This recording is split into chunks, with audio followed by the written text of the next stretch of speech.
बच्चों हमारी जो चैप्टर जो था दैट इज़ केमिकल काइनेटिक वो हम कंटिन्यू कर रहे थे। उसमें हम रेट लॉ के बारे में डिस्कस कर रहे थे। तो आज की इस क्लास में हमारा वही टॉपिक आगे कंटिन्यू रहेगा। रेट लॉ के बारे में ही कुछ एक एक्सप्रेशन और कुछ एक जो है न्यूमेरिकल प्रॉब्लम्स हम यहाँ पे आज सोल्व करेंगे। तो यहाँ पे देख सकते हैं बच्चों आप कि जो मैंने आपको एक पॉइंट वहाँ पे क्लियर किया था कि जो रेट होता है that is the speed.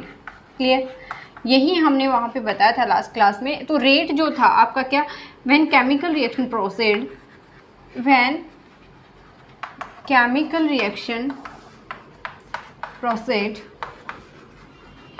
It will consume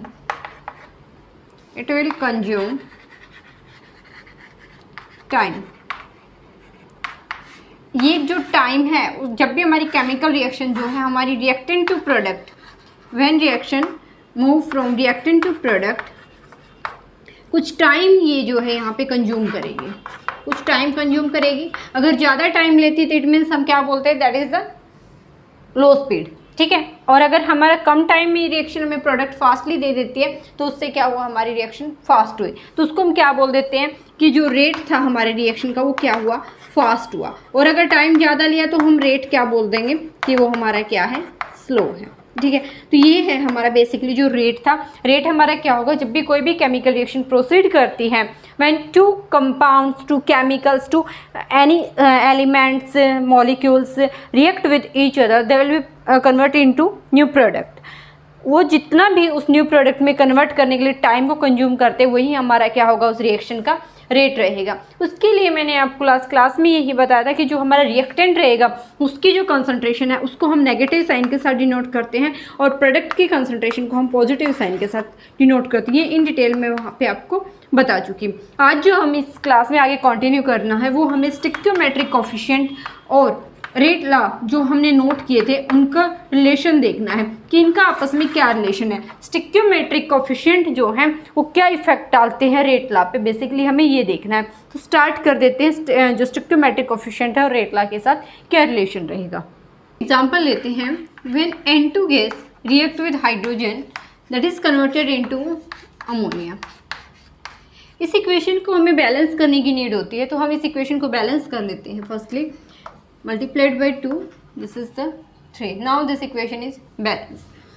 बच्चों हमें बैलेंस को इक्वेशन को बैलेंस करने की नीड क्यों होती है, क्योंकि हमें law of conservation of mass जो है उसको फॉलो करना होता है। आपका जो NH3 है वो कब तक नहीं बनेगा, जब तक आप 1 मोल हमें N2 का यूज़ करना है, 3 मोल हम हाइड्रोजन के यूज़ करेंगे, तब हमारा जो है 2 मोल किसके कन्वर्ट होते हैं, अमोनिया के कन्वर्ट होते हैं।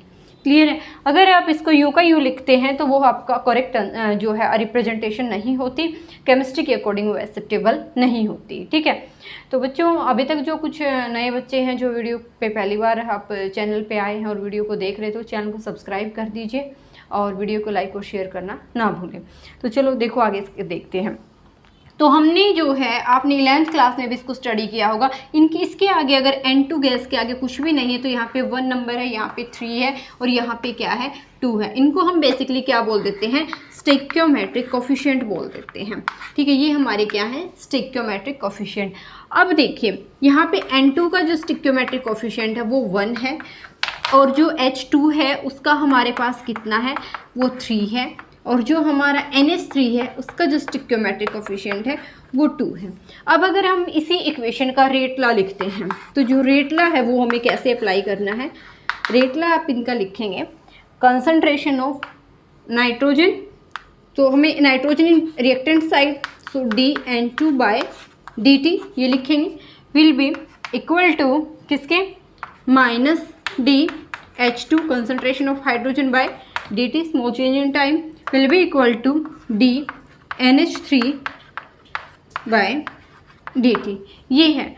बट अगर हम ऐसा लिखते हैं तो इस केस में आप देख सकते हैं यहाँ पे 3 हाइड्रोजन, ये 2 हाइड्रोजन, तो इस केस में हमारी इक्वेशन बैलेंस नहीं है। बट हम जो रेट लॉ लिखेंगे वो इसी टाइप से लिखेंगे। यहाँ पे हमारा स्टिक्योमेट्रिक का कोई इन्वॉल्वमेंट नहीं होगा बच्चों। हमें स्टिक्योमेट्रिक इन तीनों को इक्वल करने के लिए अब हम क्या करेंगे, इनको इनके स्टिक्योमेट्रिक कोफिशिएंट से डिवाइड करेंगे। N2 का स्टिक्योमेट्रिक कोफिशिएंट 1 है, इसका हमारे पास 3 है, इसका हमारे पास 2 है। देन फाइनली आप इसको कैसे लिखेंगे, हम इसको ऐसे लिख देंगे -d N2/dt। 1 हम लिखे ना लिखें नो प्रॉब्लम। अब इसको देखते हैं, तो ये आपका हो जाएगा -1/3 dH2/dt will be equal to 1/2 d concentration of ammonia divide by small change in time.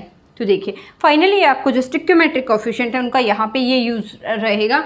इनको हमें जैसे यहाँ पे इक्वली नहीं थे, बट हमें इनको इक्वली करने के लिए हम इनके स्टिक्योमेट्रिक कोफिशिएंट से ही हम इनको डिवाइड कर देंगे। उस केस में आपका law of conservation of mass भी फॉलो हो जाता है और आपकी इक्वेशन की जो रेट लॉ वो भी आप अप्लाई कर देते हैं। बेसिकली जब भी आपको रेट लॉ लिखने के लिए बोलते हैं तो आप स्टिक्योमेट्रिक कोफिशिएंट को इन्वॉल्व नहीं करेंगे। हाँ, जब आपको कुछ एक जैसे यहाँ पे अभी हम कुछ न्यूमेरिकल प्रॉब्लम करेंगे उस केस में आप जो है स्टिक्योमेट्रिक कोफिशिएंट का इन्वॉल्वमेंट करेंगे। क्लियर, इसको नोट कीजिए, आगे न्यूमेरिकल देखते हैं। इस इक्वेशन में बच्चों हमें जो गिवन डाटा है वो क्या है, रेट ऑफ फॉर्मेशन ऑफ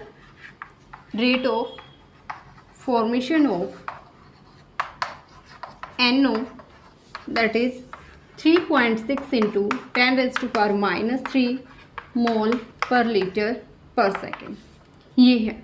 ठीक है, अभी आपको जो कैलकुलेट करना है, कैलकुलेट हमें यहाँ पे करना है, calculate first part is rate of disappearance of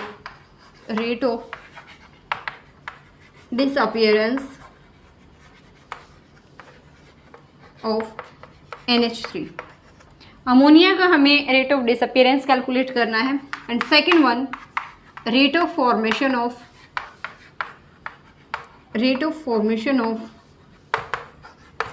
water, ये हमें यहाँ पे कैलकुलेट करना है। सिर्फ आपको rate of formation of NO दे रखा है। देखो बच्चों यहाँ से ये डिसअपियरेंस, फॉर्मेशन और कई जगह आपको लिखा मिलेगा कंजप्शन। ठीक है, ये भी लिखा मिलेगा।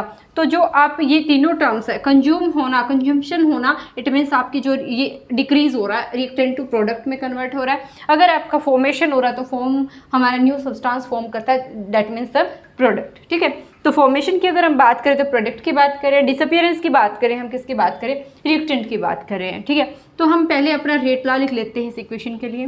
तो हम रेट लॉ जब लिखेंगे तो बेसिकली हमारा क्या हो जाएगा, -dNH3/dt is equal to -d concentration of O2/dt will be equal to concentration of NO/dt will be equal to concentration of water by dt।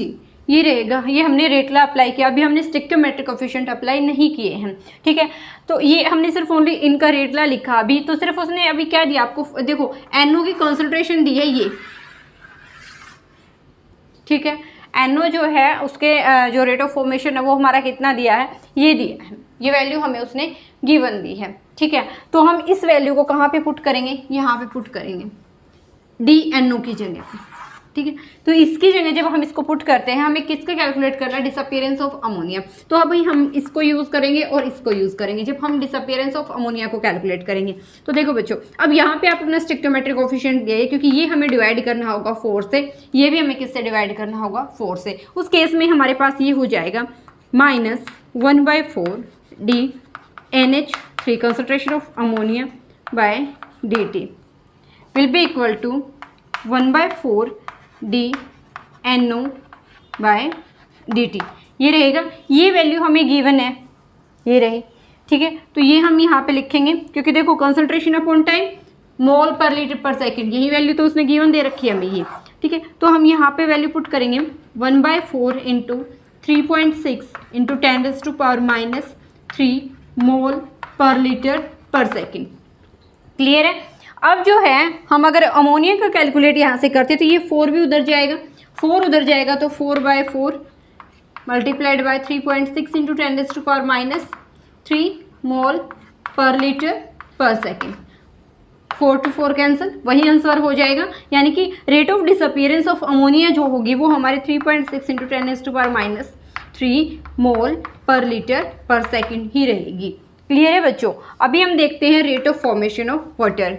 इसको मैं एक बार फिर से रिपीट कर देती हूँ। पहले आप अपने रेट लॉ लिखेंगे इक्वेशन का, उसके बाद हमारा स्टिक्योमेट्रिक कोफिशिएंट की कहाँ ज़रूरत पड़ती है, जब हमें इसका फाइनली जो है आंसर कैलकुलेट करना होता है। तो आप यहाँ पे इसका स्टिक्योमेट्रिक कोफिशिएंट यूज़ करेंगे, यहाँ पे इसका, क्योंकि हमें इक्वल भी तो करने हैं ना सभी के सभी इक्वेशन के अकॉर्डिंग। इक्वेशन गिवन है आपके पास, ठीक है।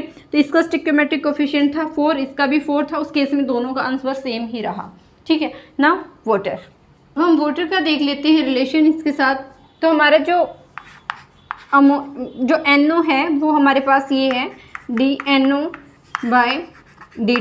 Will be equal to 1/6 D concentration of water by dt। इसकी वैल्यू आपको पता है गिवन है कितनी, 3.6, 1/4 मल्टीप्लाइड बाय 3.6 इंटू 10⁻³ मोल पर लीटर पर second.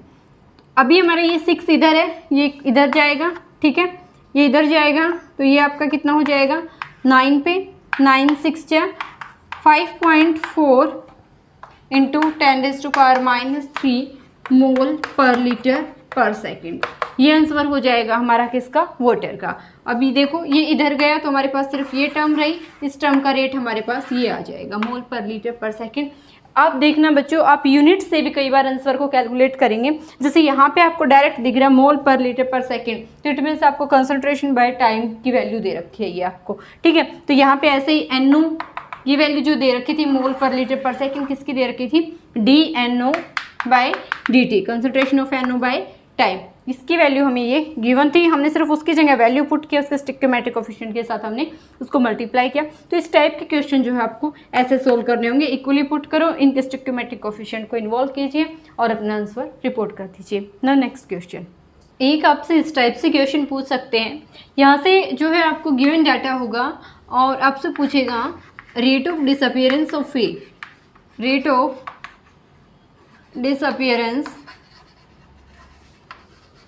disappearance of A will be equal to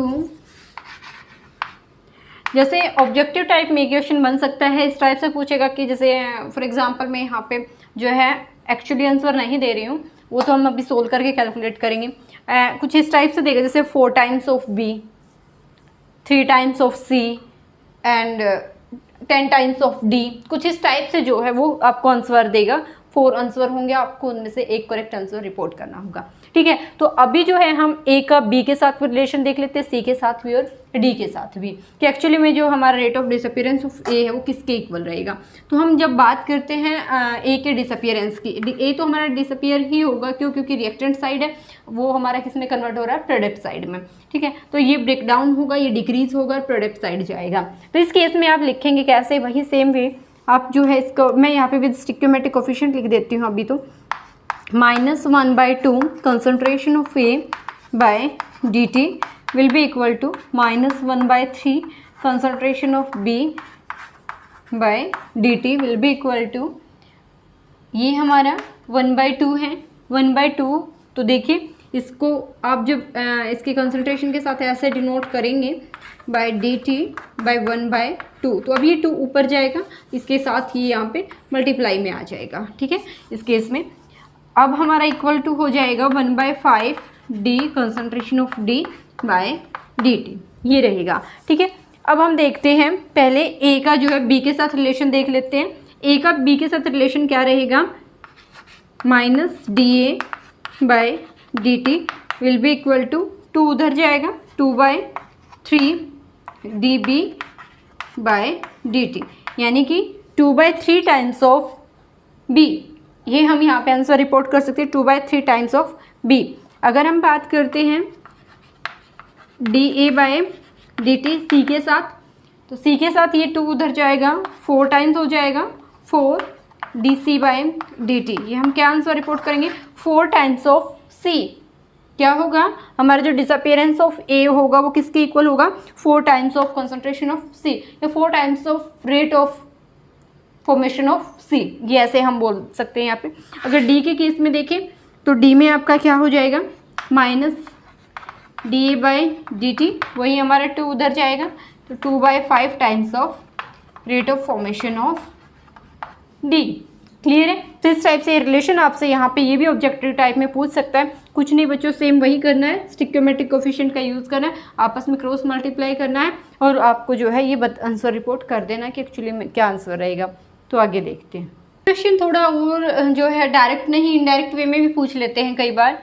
for example आपके पास जो एक इक्वेशन है, वो इक्वेशन है हमारे पास a + 3b converted into 2c + d। इस टाइप से कोई इक्वेशन है, उसमें जो आपको गिवन डाटा है दैट इज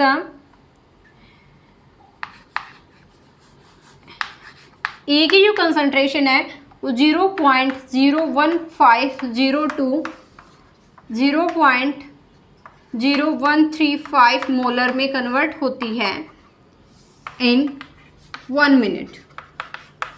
ये दे दिया आपको, ठीक है। हमारी जो ए की कंसंट्रेशन है वो 1 मिनट में 0.150 मोलर टू 0.0135 मोलर में चेंज हो रहा है विद इन 1 मिनट में, ठीक है। तो इनिशियली तो 0 ही था, अब 1 मिनट के बाद जो है हमारी ये कंसंट्रेशन मिली, वो डिक्रीज ही होगी कंसंट्रेशन, क्यों?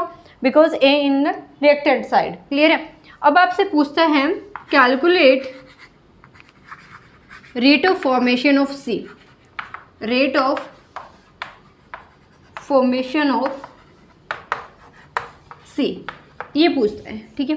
तो सबसे पहले हमें क्या करना है, हमें वही अपना रेट ला जब हम अप्लाई करते हैं तो क्या होता है -dA/dt, यानी कि change in concentration by change in time. Understand? ये जो है हम टाइम सेकंड्स में लेते हैं और जो ये कंसंट्रेशन है ये हम यहाँ से देख लेते हैं कितना आएगा, 0.0150 -0.0135 0.0015, ये आंसर हमारा है, यानी कि 0.0015 मोलर इतनी कंसंट्रेशन चेंज हुई है विद इन 1 मिनट। तो हम यहाँ पे वैल्यू पुट करेंगे, कितना हो जाएगा 0.0015 बाय 60 सेकेंड। सेकेंड में हमें यहाँ पे मिनट को कन्वर्ट कर लेना है, ठीक है। अब देखिए जो हमारा सी है ये नेगेटिव में, सी हमारा जो है, सी हमारा जो रहेगा वो क्या है, यहाँ पे आप वैल्यू पुट करेंगे 1/2 rate concentration of C by dt। देखो यहाँ से आपका माइनस साइन आप रिमूव इसलिए करेंगे क्योंकि रेट कभी भी आप जो है नेगेटिव में नहीं बता सकते, वो सिर्फ आपको रिप्रेजेंट करना है कि ये क्या रिप्रेजेंट करे, नेगेटिव साइन की हमारा जो रिएक्टेंट है उसको रिप्रेजेंट करेगा। अगर पॉजिटिव साइन है तो वो हमारा किसको रिप्रेजेंट करेगा, प्रोडक्ट को। रिएक्टेंट हमेशा ही क्या होता है, डिक्रीज होगा, प्रोडक्ट हमेशा इंक्रीज होगा। सो रिएक्टेंट को हम नेगेटिव साइन से, प्रोडक्ट को हम पॉजिटिव साइन से यूज़ करेंगे। तो यहाँ से जब आप ये रेट निकालेंगे, रेट की क्या यूनिट बताई थी मैंने आपको, मोल पर लीटर पर सेकेंड, तो यही तो बनेगी मोल पर लीटर पर सेकेंड, ठीक है। तो इसको आप इधर लेकर जाएंगे 2 × 0.0015 बाय 60, ये हमारा क्या आ जाएगा, रेट ऑफ फॉर्मेशन ऑफ सी आ जाएगा। ये आंसर, ये आपका जो भी कैलकुलेट करने पे जो भी आंसर आएगा ये होगा, ठीक है। तो ये हमारा फाइनली इस टाइप से ये आंसर हो जाएगा। तो बच्चों इस टाइप से जो थोड़ा मैंने 3 टाइप्स के क्वेश्चन आपको यहाँ से पे कराए हैं, इससे अलग और कुछ नहीं आएगा। हाँ ये था एक जो थोड़ा सा अलग था कि कंसंट्रेशन 2 आपको देंगे, उसका चेंज आपको यहाँ पे वैल्यू पुट करना होगा, उससे आपका ईजी क्वेश्चन हो जाएगा, ठीक है। तो बच्चों जो है वीडियो को लाइक करना ना भूलें, ज़्यादा से ज़्यादा शेयर करें। जिन बच्चों ने अब तक चैनल को सब्सक्राइब नहीं किया, चैनल को सब्सक्राइब कर ले, साथ में बेल आइकन को भी प्रेस कर ले। तो नेक्स्ट क्लास में मिलते हैं कि जो हमारे factor affecting of rate law, कि रेट लॉ को कौन कौन से फैक्टर अफेक्ट करेंगे वो हम नेक्स्ट क्लास में देखें। तो मिलते हैं नेक्स्ट क्लास में। आज का इतना ही। Thank you so much.